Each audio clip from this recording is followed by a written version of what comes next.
Okay, so today is May 2nd, and there is another LeetCode daily question for us to do.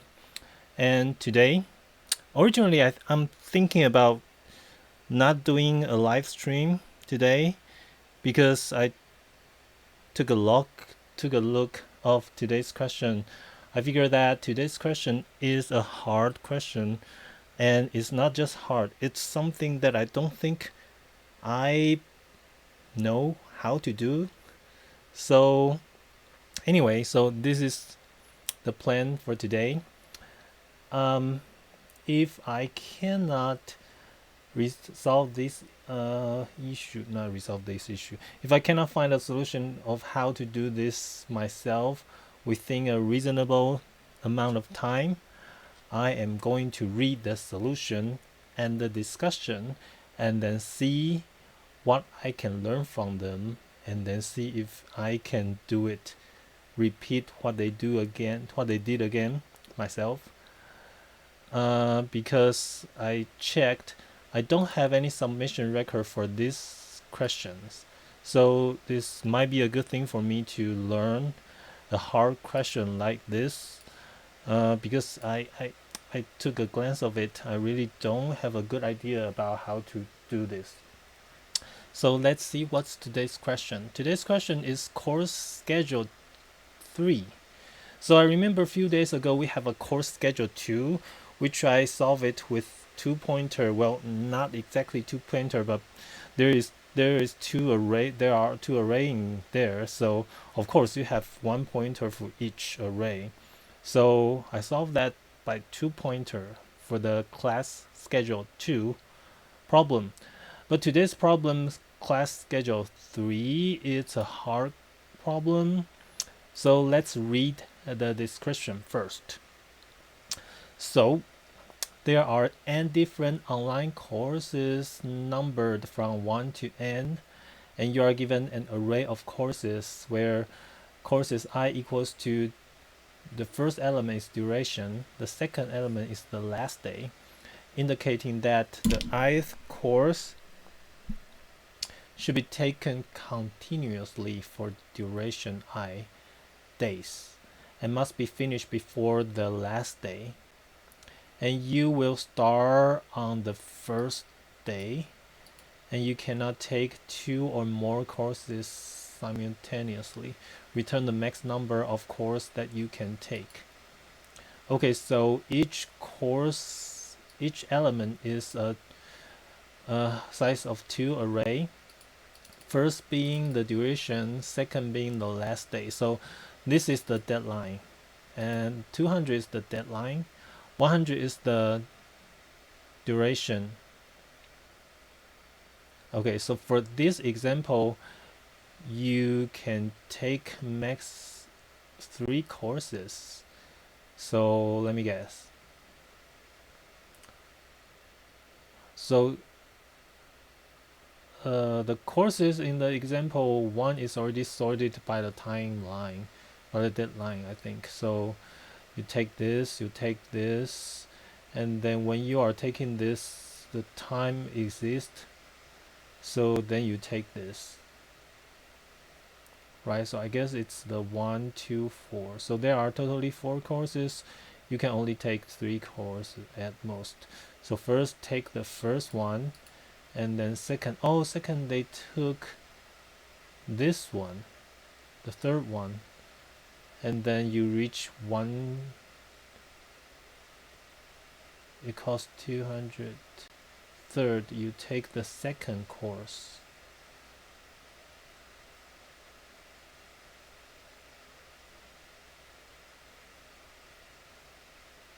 Okay, yeah, now I understand. So you cannot take this first. Well, of course you take this first, but how do you choose the second one?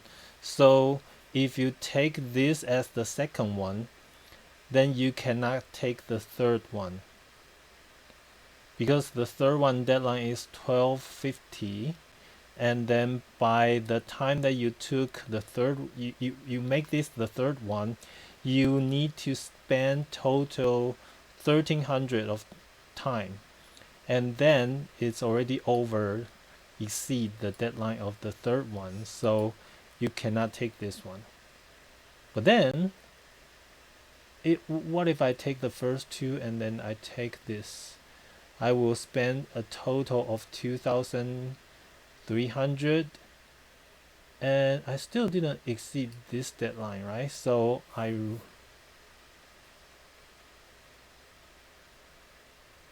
yeah.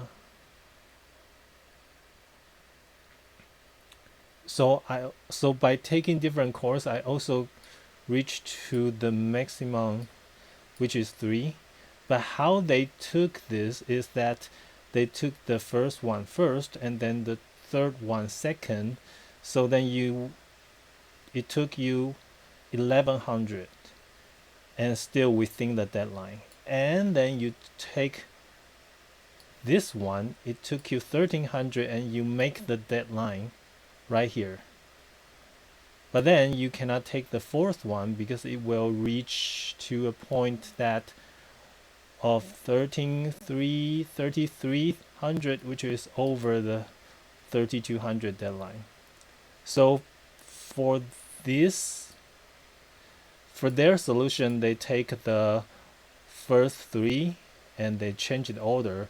But for me, I would take the first 2 and the last one, and still the answer will be the same.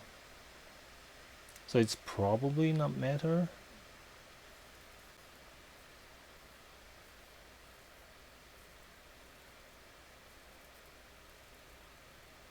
Yeah. And the example 2, I guess it's just show you the edge cases that when you only have one, then of course you take that one. And when you only have 2 and they overlap, they overlap, right? So the first one take 3, but then you have to finish it before 2, then of course you can't take this one. And this is the same. So none of them can be taken. So they are just showing you that this could happen.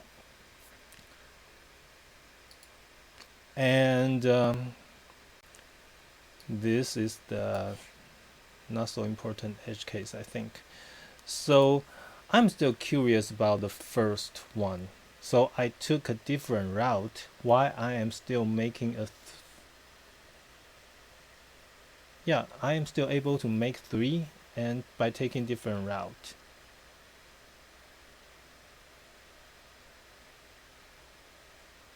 And this is searched by the duration. So I guess this explanation is showing me that is to show us that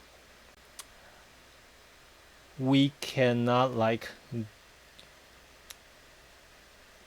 use greedy on the duration, because obviously this is a greedy approach to the regarding the duration, right? The smaller is always up front, and then if we choose this by order, then we could miss this deadline.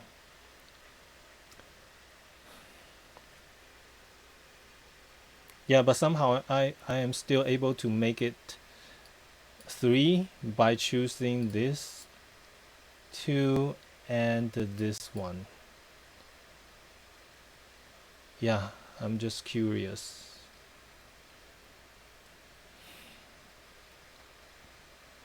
So maybe this is a special case. Because for me, I think this being a hard question, I think it's either, because for me it really looks like it's a greedy. Although it's not greedy toward duration, it is greedy toward last day.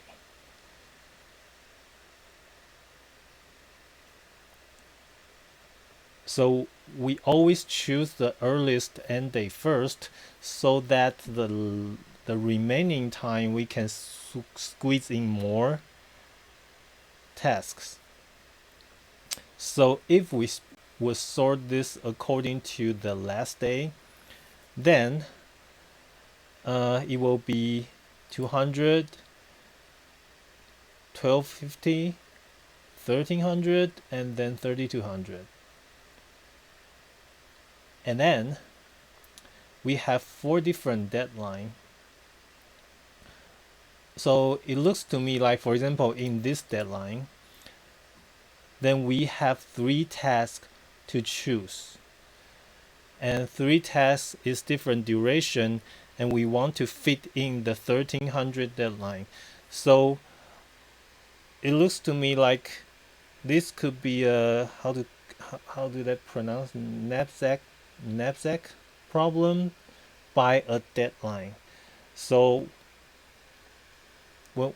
by the deadline 200, we have 1 task to choose to do a knapsack problem. Knapsack?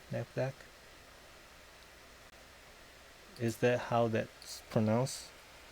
Knapsack? Yeah.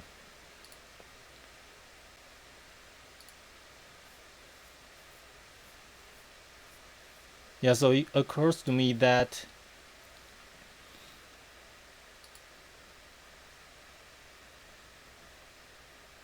dynamic programming, right? So it occurs to me that for the 4th deadline, when we choose the first deadline, we have 1 problem, 1 like item in the backpack to choose from.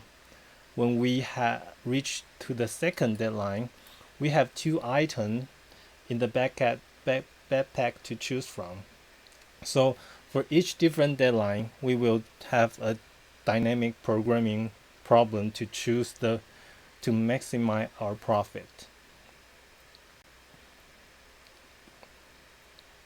But at the same time, because if it's a knapsack problem, I think if it's resolvable, it will be using dynamic programming. But it also looks like, to me, a greedy problem, like it's greedy toward the last day. Because for those type of scheduling problem, it's better that we always choose the earliest end date of that task so that we have more time to squeeze in more tasks. The only problem of the greedy is that, so for me, if I would choose which one to do, I would choose greedy, because the coding part is always easier if you choose greedy.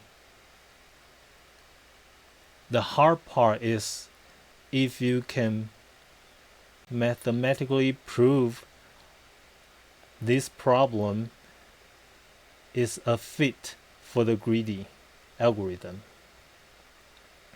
And usually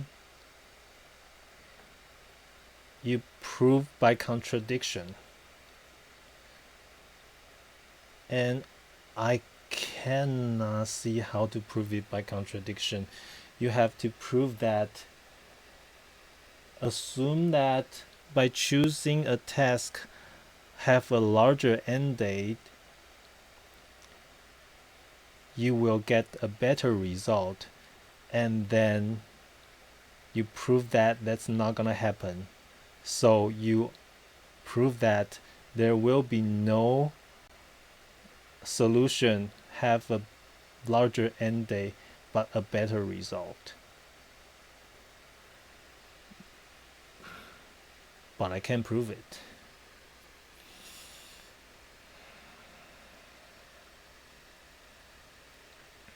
But although I can't prove it, I still think that greedy, because it really looks like a greedy.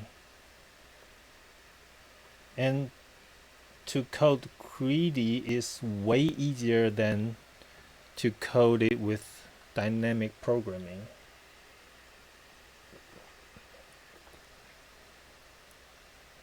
Not to mention that my DP is based on the deadline on each different deadline.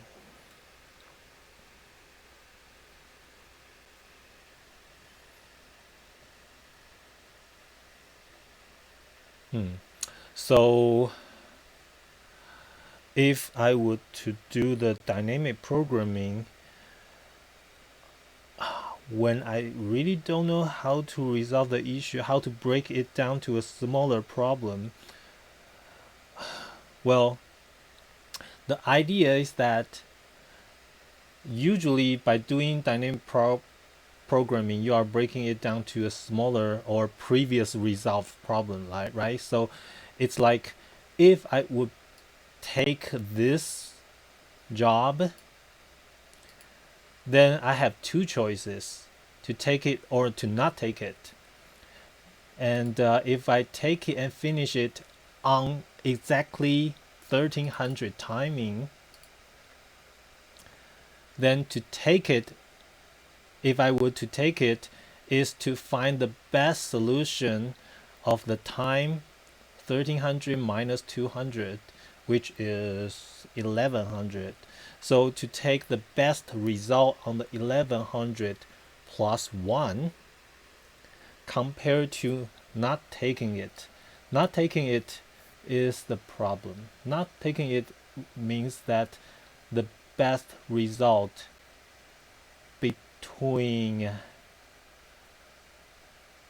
1100 to 1300. But how do I get that? How do I get the best result on exact this time point? Not to mention that I could took this earlier, right?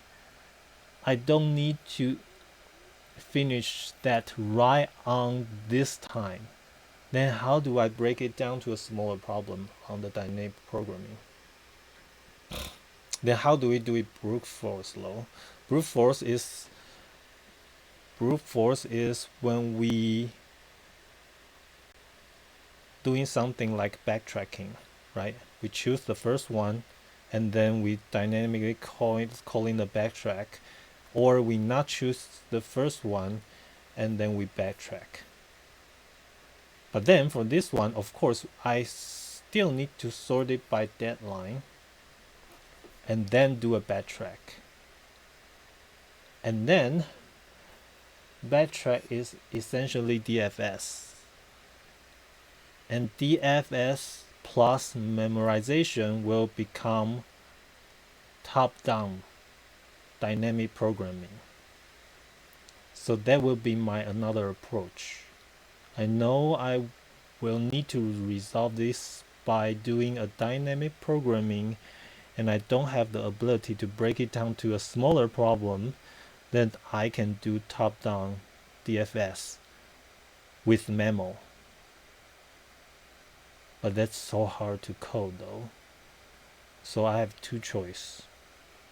Top-down DFS plus Memo, or greedy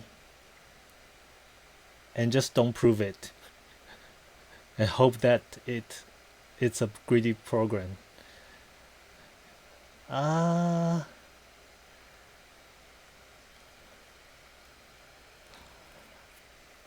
I will guess it's a greedy one. I will guess it's a greedy one because if I try DFS and I end up not being able, there's a hint.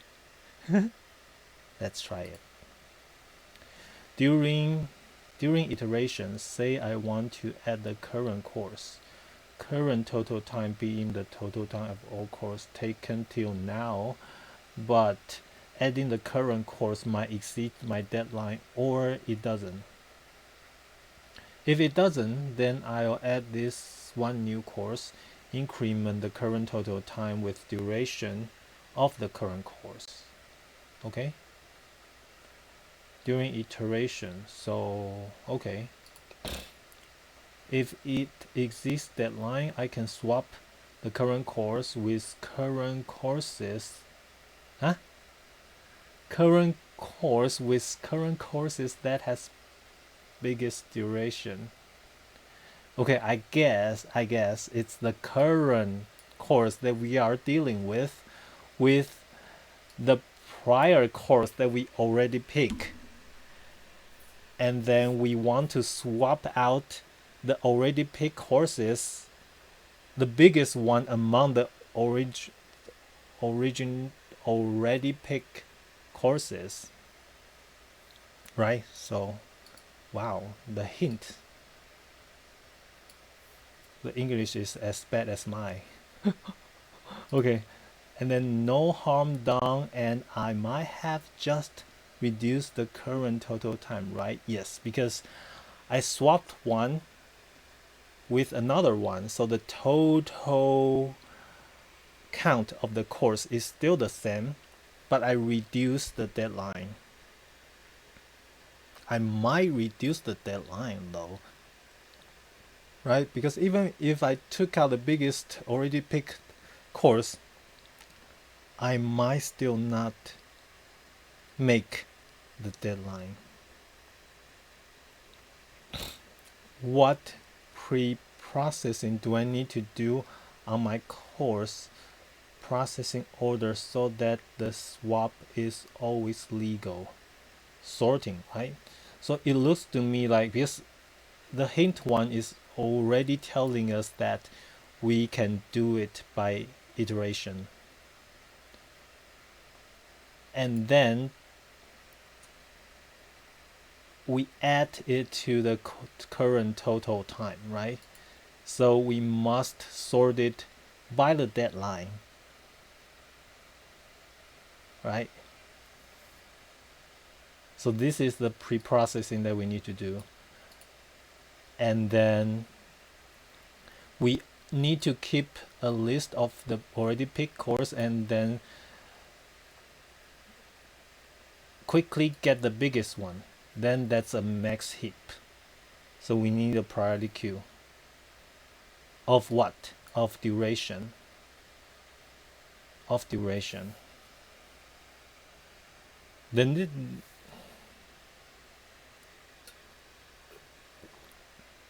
this is greedy.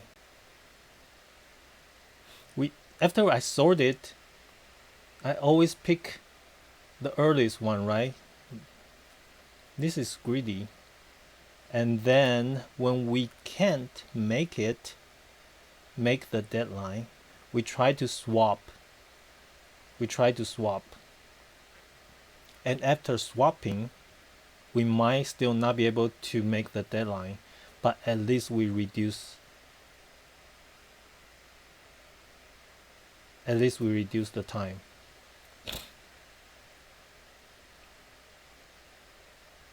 Okay, I will just try it based on the hint, because the hint looks like a greedy approach. And if they give me this hint, they might be able to prove it mathematically in the solution. I will not prove it. I can't. So we need to sort it. Let's start.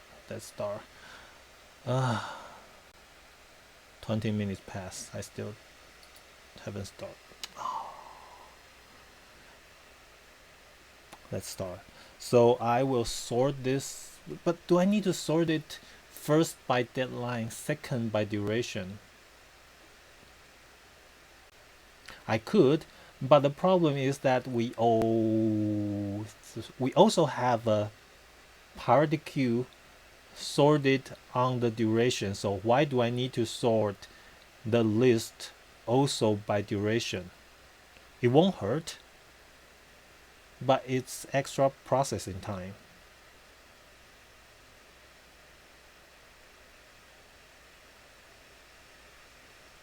Yeah.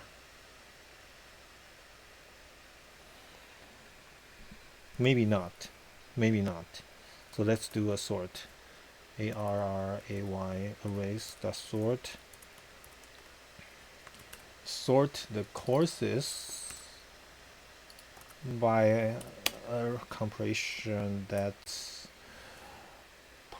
so for A and B. We do the deadline is A1 minus B1. And I choose not to sort by duration because we will have a priority queue based on the duration. So we will need a priority queue.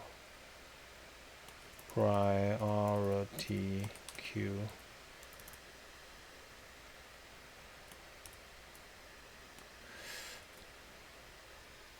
Do I need to do integer? Do I need to have a priority queue on the int?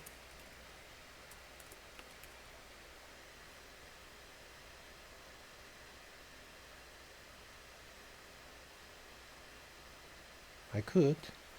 I don't know if I need to do this, but I could. Priority queue. And then I need to sort it based on for A and B. I will sort B 0 minus A 0.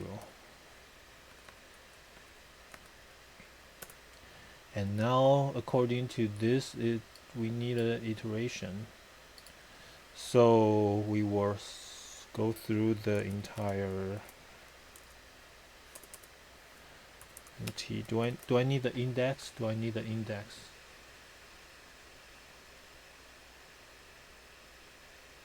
I don't need the index, right?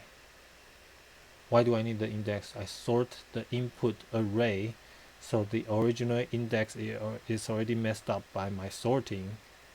So the new index means nothing to me. So I should be able to do this, right? COU or SE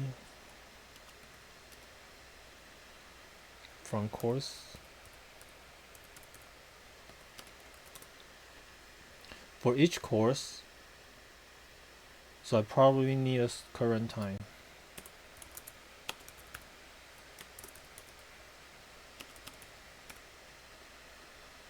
It said that we start from time first day. So do I initialize as 0?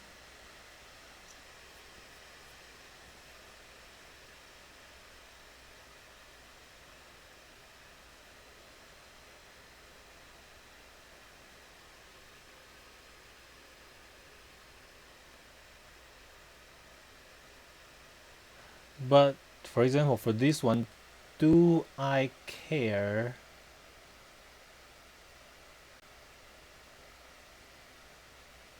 Oh no, I initialize with 0, I think. Because if it would be 100, if I initialize it with 1, then I add 100, it will be 101. So it's not hard to compare, right? Because if it's 100, this means that I am able to finish it. So my starting date should be 0. And then when I plus 100 and it's still less or equal than the last day, I am going to make it. So starting from 0 is correct.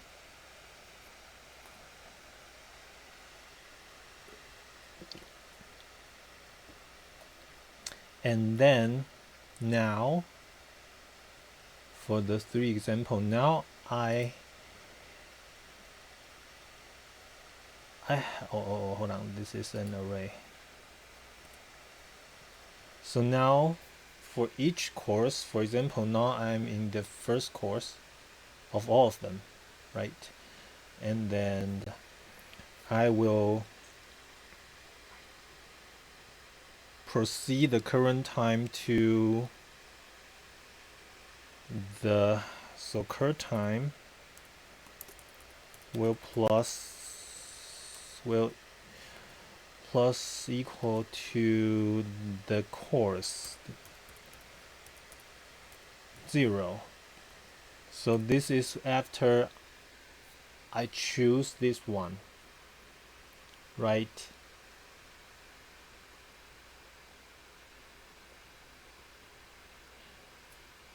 So I choose this one. I put it into. Do I need to check if I make the deadline or not? Do I need to?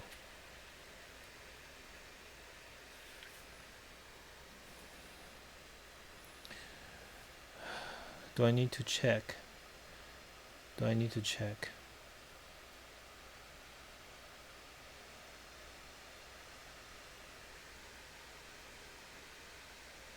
So the thing is, I assume that, so just like induction, everything in the queue is something that is able to make deadline. If the newly added one is not able to make the deadline, I took out the biggest one. The biggest one could be the current one or could be the previous one. But the thing is, I only need to take out one. Because previously, without adding this one, everything in the queue can make deadline. It's not making the deadline only because I add this new one, and this new one is sorted by the last day. So this one has the largest last day.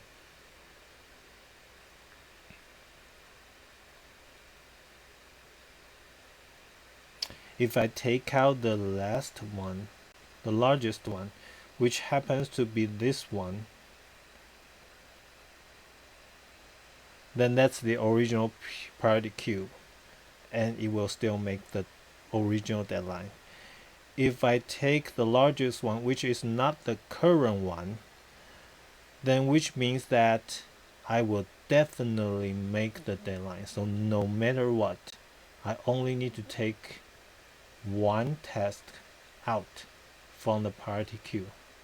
So I will add the current one into the priority queue. So PQ over course.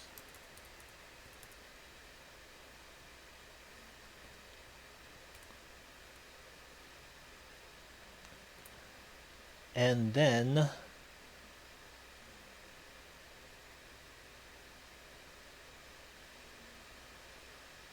if cur time is larger, equal is okay. If it's larger than the current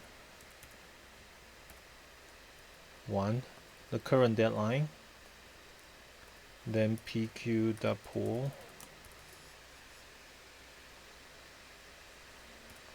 So I remove the largest one. But when I remove, I need to decrease, I forgot to decrease the current time, right? So current time minus equal than this pool.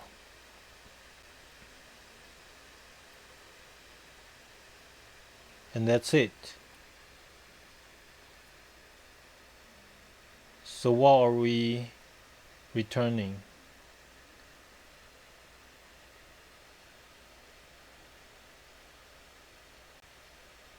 We are returning the size of the priority queue, because everything in the priority queue is the task that can make deadline. So yeah, we return the size of priority queue.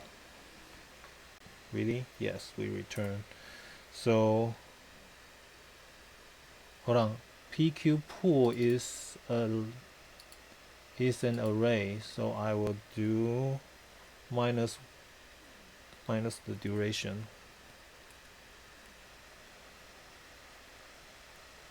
Yep, I will minus the duration.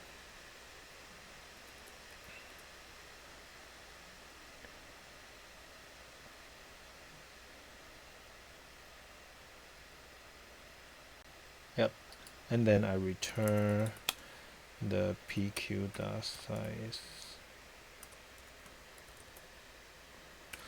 So is this algorithm matched to the hint though? So let's check. During the iteration said I want to add current total time. So this is my current total time. Being the total time of all course taken right now. By adding the current course might exceed my deadline or it doesn't, right? That's why I have the if, because it might not. If it doesn't, then I have add one more course, increment the current total time, I increment it. With duration of the current course, yes, I increment it. And then if it's not exceeding, I don't do anything. Okay. And then if it exceeds the deadline, which is inside this if, I can swap the current course with the current courses that has the biggest duration. That's what I do with the priority queue. It's a max heap, right? So now I have the max heap, and it's based on duration, and then I swap it out. So I pull it, and then no harm done. Yeah, and I reduce the current total time. What process do I need to do? Course pre-processing is sort. I also do it. I also did it already. So let's try it. Oh, I always have compile error. Oh God, what? Array sort. Oh God. I always have compile error. New priority queue. New priority queue. Finished. Oh, 3. Okay, cool.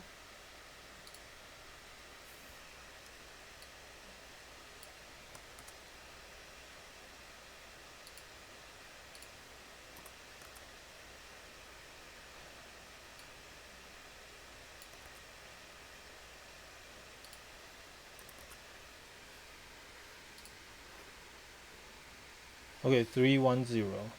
So do we need to test any edge cases? Do we? Course length is 1 to the... Yeah, but I can't generate that many test case. And also duration and last day will be between this and that. 1 and 10 to the 4. Yeah. And the 1 we already test with this.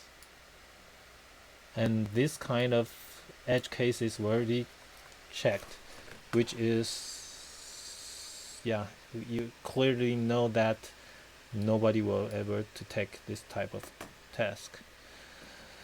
So let's submit. Okay, passed. So greedy is really more. So I'm better than about 50. That's good enough for me. So I think there are 2 spike on here. So I believe that's due to 2 different algorithms, right? Because I said that this might be able to use dynamic programming or greedy. But for me, greedy is easier to code, and then their hint is based on greedy. Oh, space usage is also 50%, well, which is good enough. So yeah, greedy is good. Then that's checked. What's the solution? Brute force. Recursion with memorization. Yeah, this is the dynamic programming that I'm talking about, right? And they have illustration about what? What's those?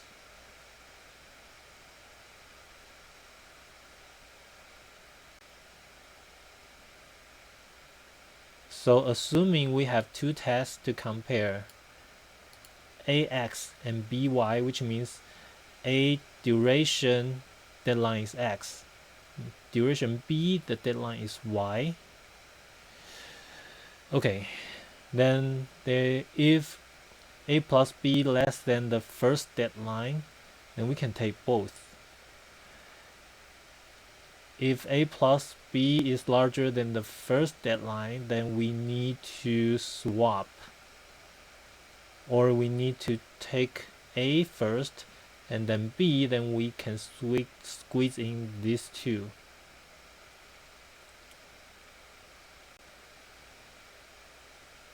So this is the same. The only difference is that this one, A's duration is less than B's duration. In this case, A's duration is larger than B's duration, but that's the same. You need to pick the earliest ending one first, no matter the duration is bigger than or less. Okay. Okay, so that's why our array sort is only based on the end day. We don't need to base on the duration, because both cases you need to choose the one that end first. Okay.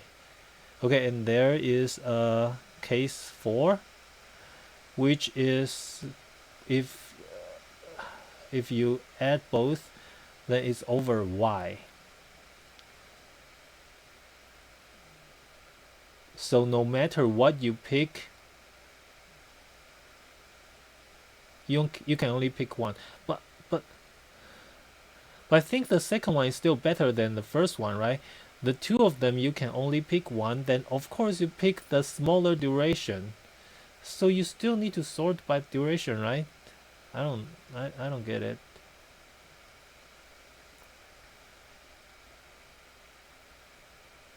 Yeah.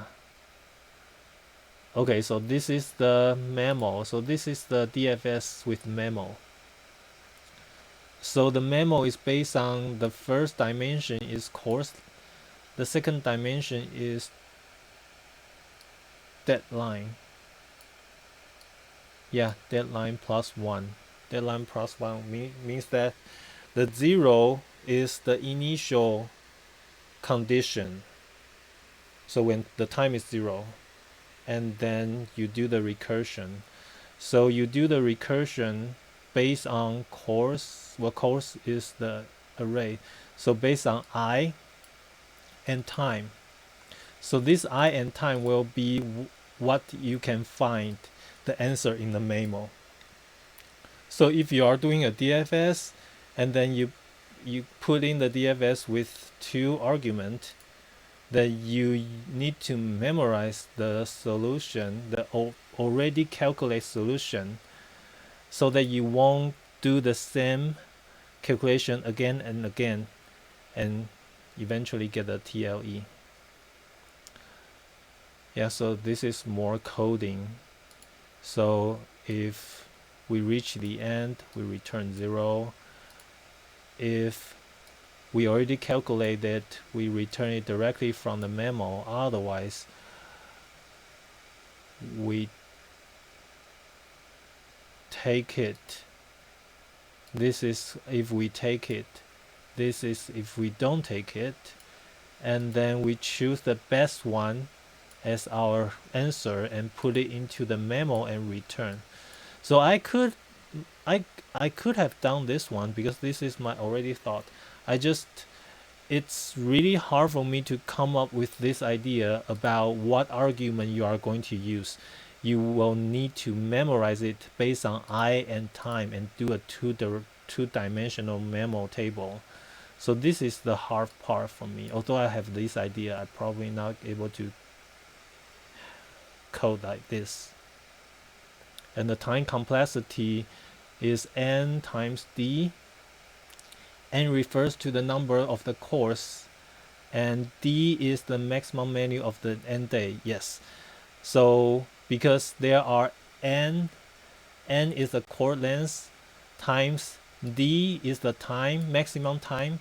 So your array size is this, and you need to fill out each one of them. So your time complexity and space complexity are the same.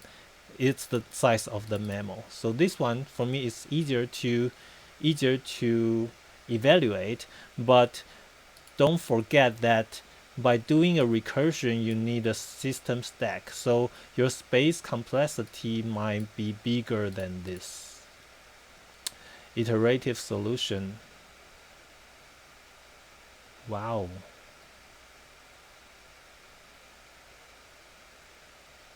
Also sorted.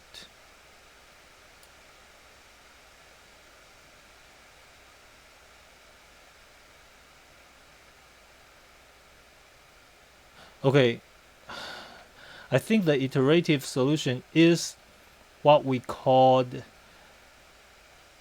because solution 2 is top-down dynamic programming, and when you change it to a iterative, means that you are going to do a bottom-up dynamic programming, right? So so this looks like we directly use course as memo, and then we're doing a bottom-up dynamic programming. So this is the third solution. And then n squared, why? Sorting the arrays n by n, but why is n squared? We iterative, so we have a for loop of a for loop. So it's n by n because of this. The for loop inside the for loop, I from 0 to length and j from 0 to I, so it's n squared. And then n log n is shadowed by the n squared time complexity. Space complexity is this because you use the input table as the memo. If you don't, then it's n squared. So optimize iterative, I bet, is something that I don't know.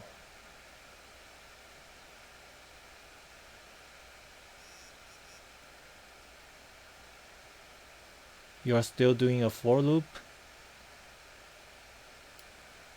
but your inner loop is only up to a count. So what is the count though? Count is the one that you return. So that's how you reduce the time complexity. Okay.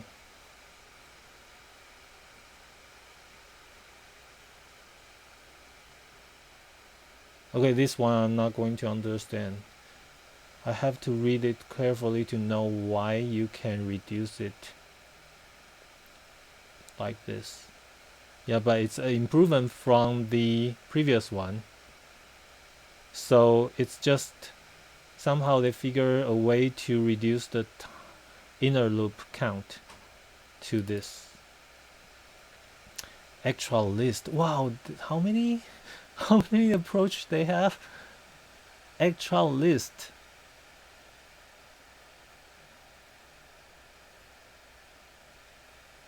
And time complexity is n by m, because m is the valid list size. So what is the list though in less approach?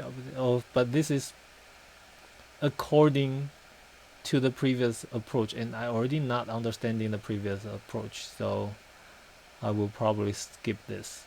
So I think they are able to optimize the bottom-up DP again and again, which is amazing, I think, because the bottom-up DP, the only optimization I can think of is you can probably change the two-dimensional array into a one-dimensional array if you are only using the previous result, not the prior result. But they are able to keep improving their DP, which is amazing to me. Okay, so approach 6 is the priority queue solution, and their hint is based on this one. So I guess this is the easiest one to code and easiest one to understand. The only thing is that you need to find somebody in the discussion to do a mathematical proof for this to work. So we all assume that the greedy will just work without a mathematical proof. But in order to do this, you do need to prove that greedy can be used on this situation before you start coding. So yeah, I think the hard part is the proof. Once you know it's greedy, it should be easy. Okay, hope you enjoy today's question. I do enjoy it because I originally don't have a submission for this question. Now I conquer another hard problem, although I do it based on the hint. Step by step. Every step is based on the hint. But anyway, if I encounter this type of things in the interview, I will ask for a hint. Anyway. So, okay. That's it for today. Hope we will be able to get a median, not a hard, because tomorrow is Monday, it's Blue Monday. So I guess the two hard question only because of its weekend. So hopefully tomorrow we will get a median question so that, yeah, it won't take me so much time to do it. But I enjoy it, so hope you do so. And I will see you tomorrow. It's now a good time to end the stream. Thank you. Goodbye.